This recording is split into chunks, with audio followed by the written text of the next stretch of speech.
we'll get started. How are you guys doing? Good. Good? Not good? Yeah. Oh, stressing over lab. Okay. How about this? Don't stress over the lab. Just turn in what you got, and we'll see what happens. All right? Yeah, okay. All the labs total worth 5%. Okay. You have enough going on in your life. Don't worry about this lab. How about we say this lab? I have to pick my words carefully here.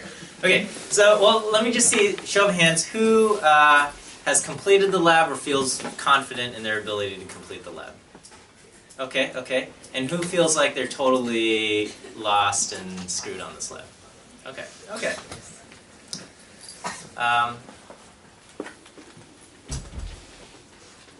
Just the RStudio part.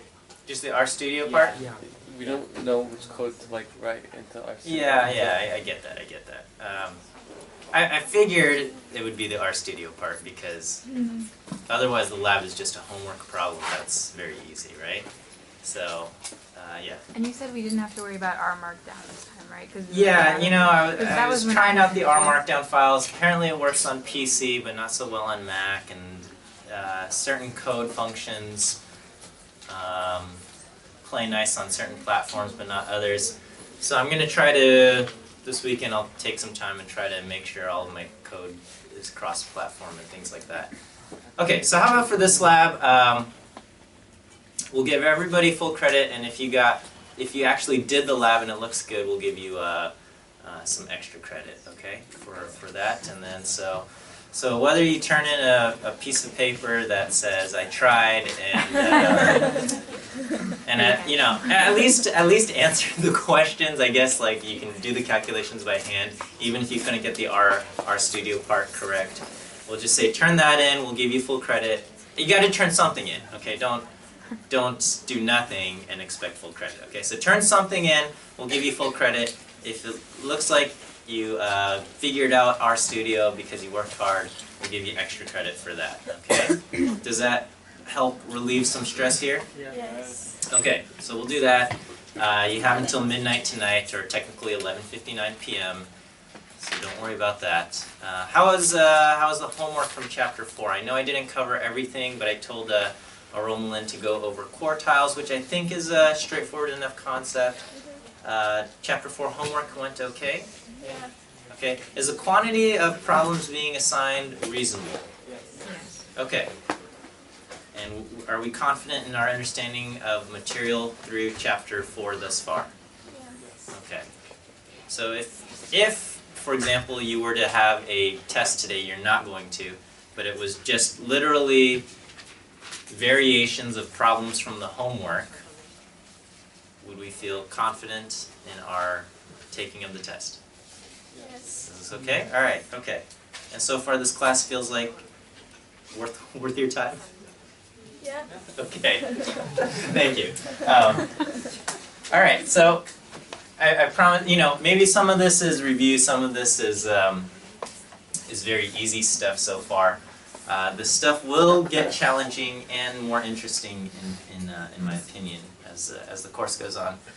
I'll try to make the coursework reasonable in terms of quantity and difficulty. If you guys want, I guess I could throw on challenge problems or something to just boost the ego of those who do well. But in terms of the stuff you're being graded on, I feel like the book is pretty thorough in that if you can master the problems that I've assigned, I feel like you've got a good understanding of the subject matter. And if we want to throw in some tricky problems in there, we can throw in some tricky problems. But in terms of regular problems, we'll keep it as such. Okay, so today I'm going to cover Chapter 5. In terms of difficulty of the material, it's easy. And then next week we'll cover Chapter 6 and whatever. Yes, question? Just curious, when you say tricky problems, would that be test level, or is the homework right now, or are you thinking test would be? Okay, so right now the tests I'm still writing the test for next Friday, and I'm gonna say like 90-something% of the test is going to be homework level problems. Okay, in my opinion. All right. Of course, what I think is homework level may not be. I'm going to try to make everything approximately equal to homework.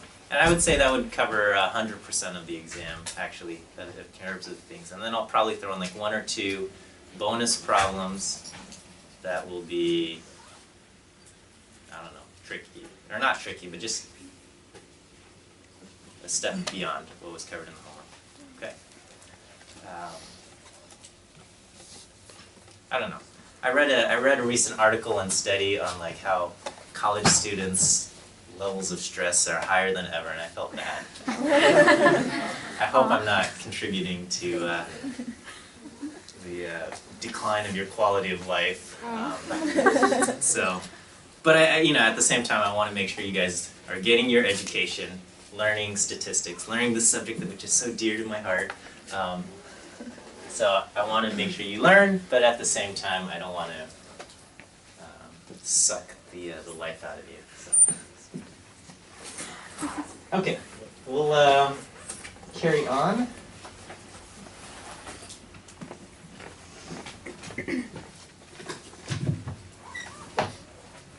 Chapter 5.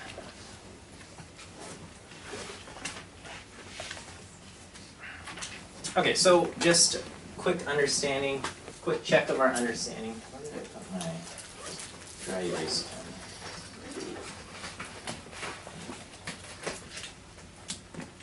I should have gone to Target and bought more dry erase pens when they had that back to school sale. But hindsight is always 20/20. All right, let's see. Okay, so we'll cover chapter 5, which is all about comparing numeric distributions.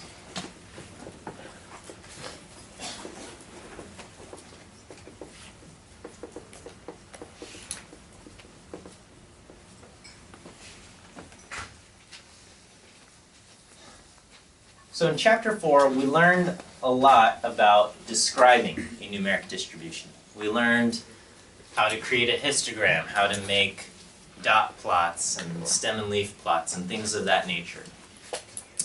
And we learned about summary statistics. We learned statistics to tell us where the center is, the mean and the median. We learned about statistics that describe the spread, whether it be the standard deviation, IQR, or the range, right?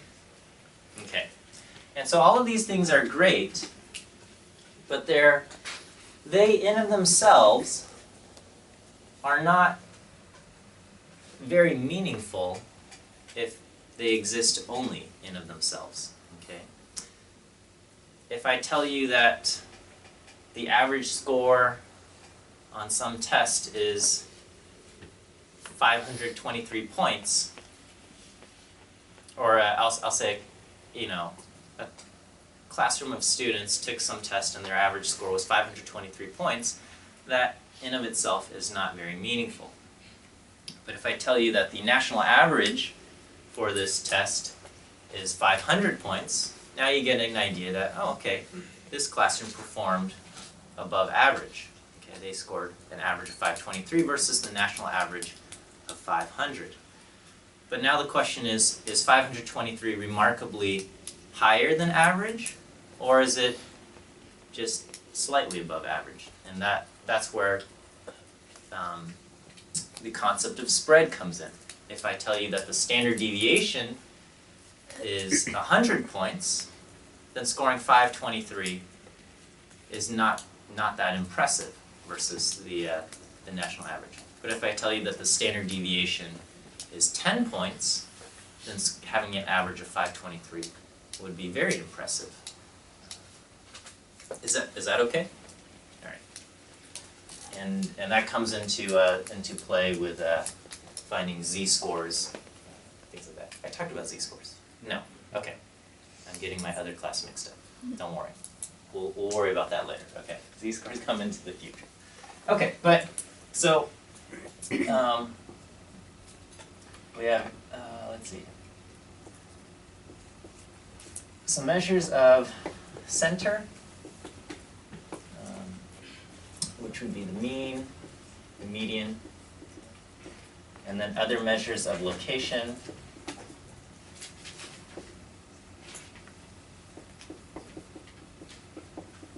Which would be the min, Q1, Q3, and the max. Okay, and if you throw in the median here, this becomes a 5-number summary. And then we have measures of spread.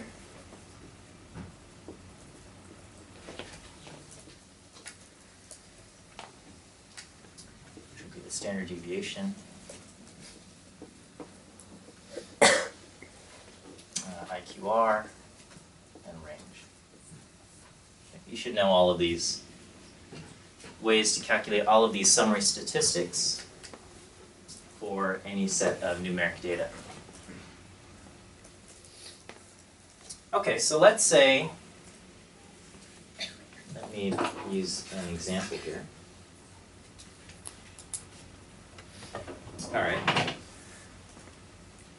So let's say we looked at, I don't know, we have a weather station. Does anyone have a weather station at home or anything like that? Okay, so some of us. If you were a kid, it was like exciting. So let's say you recorded data from a weather station, all right? And then you recorded the wind speed during the fall and winter seasons and also the spring and summer seasons. Okay, so we record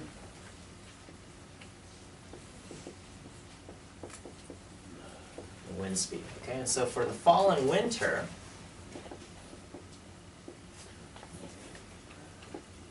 versus the spring and summer. And so let's say we gathered a whole bunch of data and we are going to summarize this data with just a few summary statistics. Let's say we have the mean and then the standard deviation, and then we are also going to do the median and the IQR.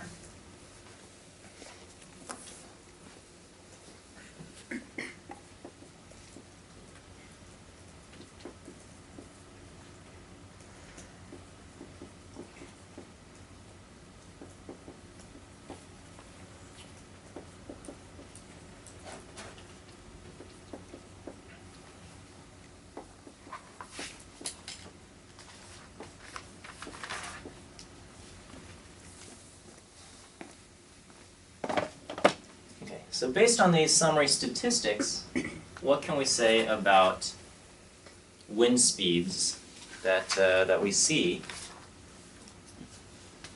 during the fall and winter? So we just measured how fast the wind goes in the fall and winter, how fast the wind blows during the spring and summer. Okay, so if we just said, during which seasons does it seem that the wind blows faster, you would say? Fall and winter. Fall and winter, okay, and we can see that by comparing the mean. We look at the mean wind speed of fall and winter, and it's 2.71, and that's higher than the mean wind speed for spring and summer, which is 1.56. So we would say the wind blows faster during, or I should say on average, wind blows faster during fall, winter versus spring, summer.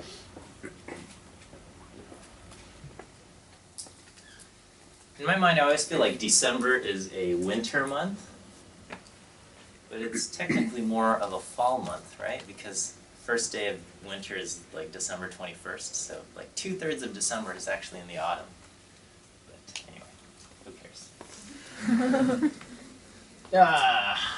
On average, the wind blows faster. Okay, and we can also see that expressed in the median. The median wind speed for the fall and winter is higher than the median wind speed for the spring and summer. Okay, it's pretty clear. Okay, what do we notice about the mean versus the median?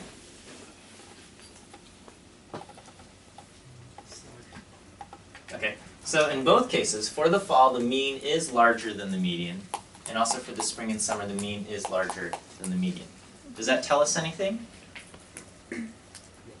Yeah? Okay, what does it tell us? Outlier. There's an outlier Okay, either outliers or just in general, when you have the mean larger than the median, in general that means that you have data that is skewed to the right. Okay, so in general the mean is, quote, pulled in the direction of the tail. Okay.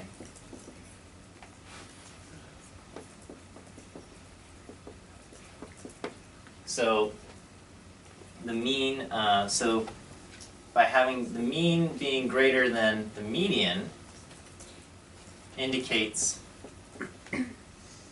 that there is a right tail. Okay. Indicates that, yeah, we probably have a right skewed distribution. Okay. And it would appear that both fall and winter and spring and summer are right skewed. Okay, so both distributions. So both seasons, if we call them seasons, appear to have right skewed distributions.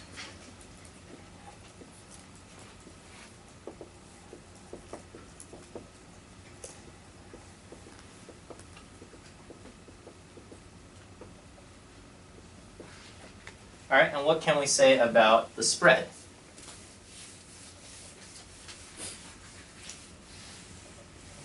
Of the wind speeds during the different seasons. So the standard deviation for fall and winter is larger than the standard deviation for spring and summer. The IQR for fall and winter is larger than the IQR for spring and summer.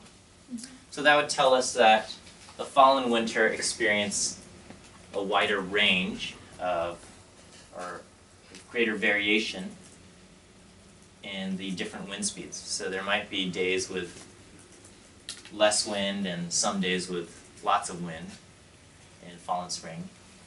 And of course the same applies to the spring and summer, although in terms of the difference between the fastest windiest days versus the least windiest days is probably not going to be as great over here as it is over here. Okay, so we see greater variation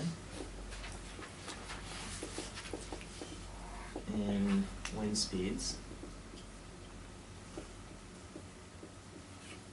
for the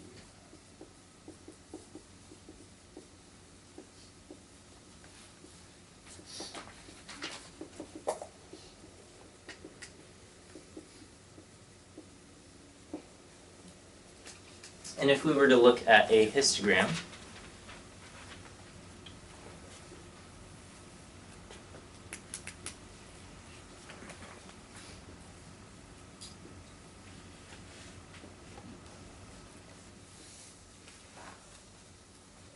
so if this is one histogram,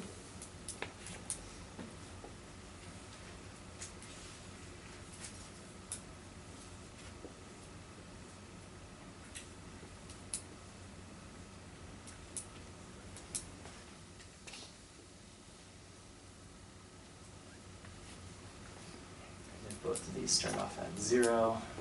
Okay. And so let's say both of these histograms are on the same scale.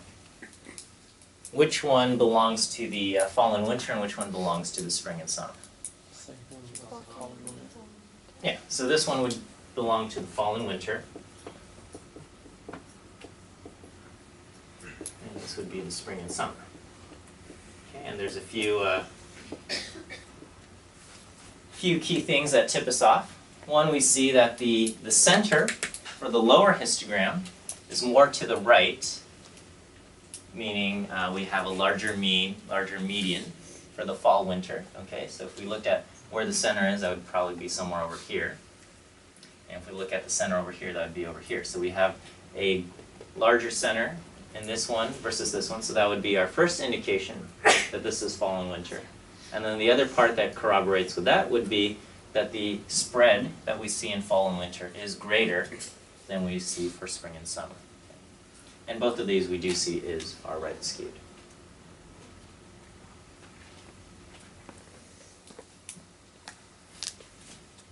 So it is it is useful to be able to look at some numeric summaries and have at least a picture of what a histogram might look like, and also vice versa. Of course, if you look at this histogram, I'm not expecting you to be able to identify what the IQR is or what the standard deviation is, but you should be able to look at these two histograms and say, well, this one will have a larger spread. Okay? You don't have to look at this and say, well, standard deviation is obviously 1.87 or something. Okay? That would be actually very impressive if someone could do that. Okay.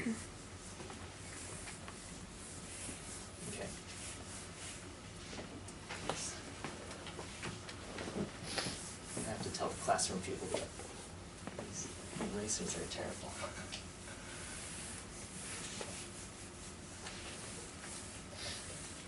So we have histograms, stem and leaf plots, those types of things that are graphic ways to compare distributions. We have another tool called a box plot, sometimes called a box and whisker,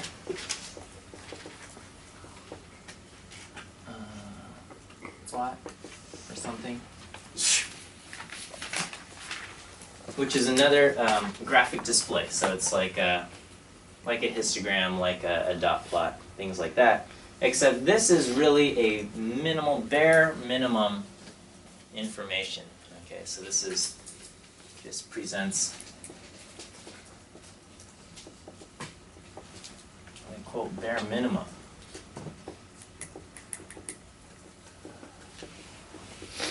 Of information. But it presents what you need to know. So in describing a numeric distribution, what did I say are the different things that we want to mention? So we probably want to talk about, location, so center. We want to talk about spread. We want to talk about the shape. And we want to talk about anything unusual. I said this right? Yeah. Okay, good. And the box plot presents pretty much all of these things, although maybe this part is a little weak in its presentation, okay? But it will tell you the center, the spread, the anything unusual. The box plot will present that. The notion of shape might be lost in the box plot. Okay. And a box plot looks something like this.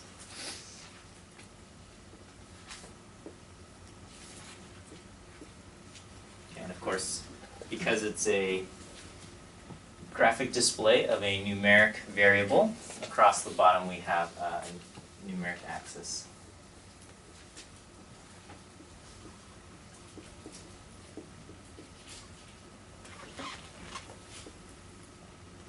Something like that. So let me define the pieces of a box plot. So what we have is, in the center we have a box, okay? And this box is defined by left and right edge and a line in the middle. This edge of the box is Q1. Over here we have Q3. And then in the center we have Q2, or the median.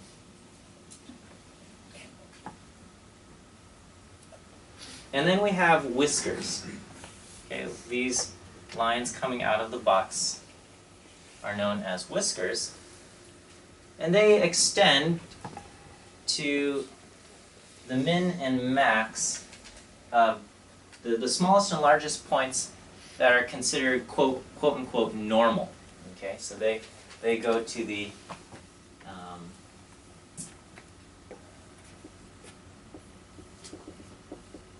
whiskers extend to the smallest and largest points considered, quote, normal or usual. So it's like the min and max, but not quite. And then these circles out here, sometimes you will see them represented with stars rather than circles. I'm getting a low battery warning.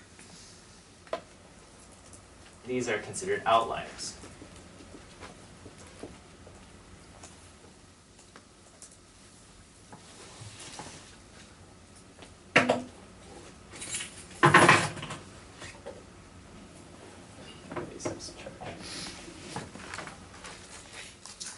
Okay.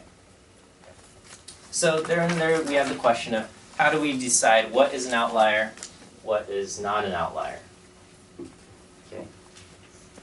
The dividing line between outliers and what is normal are called are these imaginary lines called fences. Okay. So fences separate